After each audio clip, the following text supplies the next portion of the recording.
New York to London in just 3 hours. That's faster than watching a Marvel movie. Imagine sipping coffee at JFK and being in Mayfair before it's even cooled. Sounds futuristic, right? But here's the twist. It already happened. From 1976 to 2003, the Concorde offered the fastest, most glamorous passenger flights the world had ever seen. She was the queen of the skies, cruising at twice the speed of sound, and yet she failed. So, why? What went wrong with aviation's most iconic aircraft? Today, we'll dive into the rise, the glory, and the fall of the supersonic dream.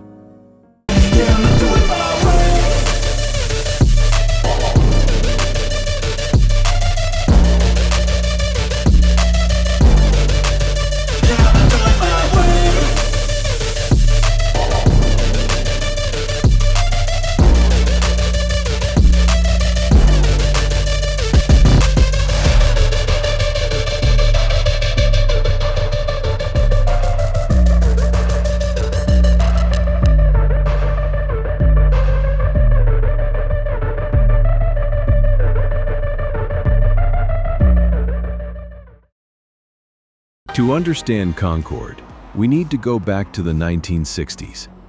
This was the jet age. The Cold War was heating up. Nations were racing for prestige, and technology was advancing at breakneck speed.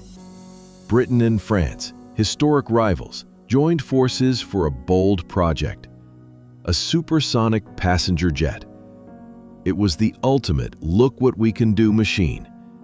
Concorde was a masterpiece of engineering, a delta-wing design, with a sharp nose that could droop down for takeoff and landing. She cruised at Mach 2.04.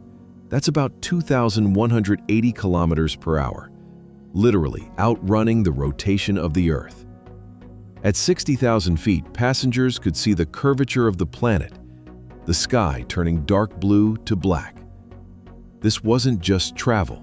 This was space tourism, before space tourism existed. But here's where it gets interesting.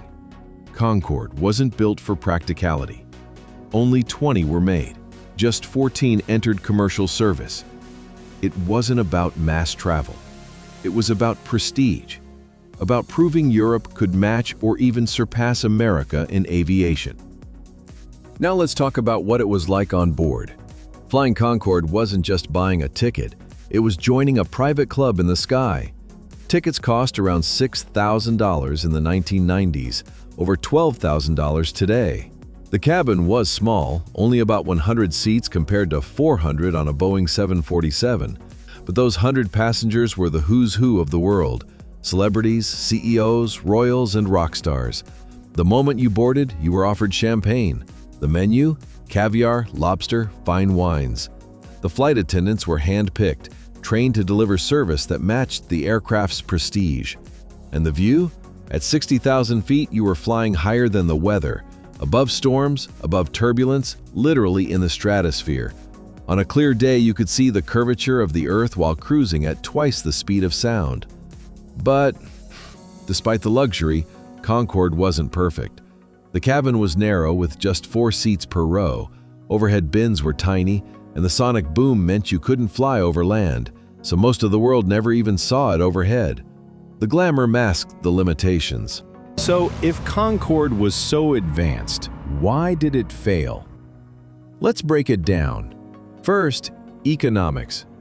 Concorde's 4 Rolls-Royce Olympus engines burned fuel at a staggering rate, about 22,000 liters per hour. For comparison, a Boeing 747 could carry 4 times as many people while burning about the same fuel.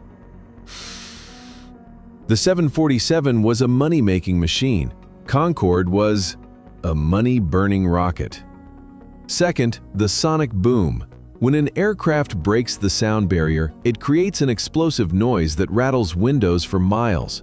Entire cities protested. By the 1970s, Concorde was banned from flying supersonic over land. That meant only certain oceanic routes, like London to New York, were viable. Instead of being a global jet, it was trapped in narrow corridors. And third, politics. The United States had its own supersonic project, the Boeing 2707, but after cost overruns and environmental protests, Congress killed it in 1971. That left Concorde alone in the skies, but politically isolated. The U.S. restricted Concorde's flights into major airports, bowing to noise complaints and political pressure. It was an engineering marvel, but financially and politically, it was doomed. Despite all this, Concorde lasted nearly 27 years. Why? Because of prestige. To fly Concorde was to be seen. Celebrities used it to hop across the Atlantic for concerts and film premieres. Business leaders justified the cost as time is money. For decades, it limped along, not profitable, but untouchable. But then, July 25, 2000, Air France Flight 4590, a strip of metal fell onto the runway from another aircraft. Concorde ran over it, blowing a tire. The debris punctured a fuel tank. Fire engulfed the wing. The plane crashed, killing 113 people.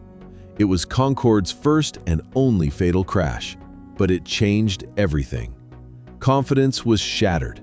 After 9/11, global aviation was already in crisis. Passenger numbers dropped. Insurance costs skyrocketed. Maintenance costs for a tiny fleet of aging jets became unsustainable. In 2003, both Air France and British Airways announced Concorde's retirement. Just like that, the dream was over. But here's the thing. Concorde didn't fail because it couldn't fly. It failed because the world wasn't ready. It proved supersonic travel was possible. Safe, reliable, and even routine. For 27 years, it connected continents at record speeds. It was a vision of the future that arrived too soon. Today, the torch is being picked up again. Companies like Boom Supersonic are developing new jets designed to be quieter, more efficient, and more sustainable. NASA is testing the X-59 quiet supersonic jet, aiming to eliminate the sonic boom problem entirely. The dream of crossing oceans in just hours isn't dead, it's just waiting for its second act. So why did Concorde fail? It wasn't the technology. It was the economics, the politics, and the timing. She was too fast for her own good, a plane ahead of her time trapped in a world not ready to embrace her. And yet, her legacy lives on. Concorde was proof of what's possible when ambition takes flight. And maybe, just maybe, the next generation will pick up where she left off. If you enjoyed this flight through aviation history, give this video a like, subscribe to SkyNotch for more deep dives into the skies, and tell me in the comments, if Concorde returned tomorrow, would you buy a ticket?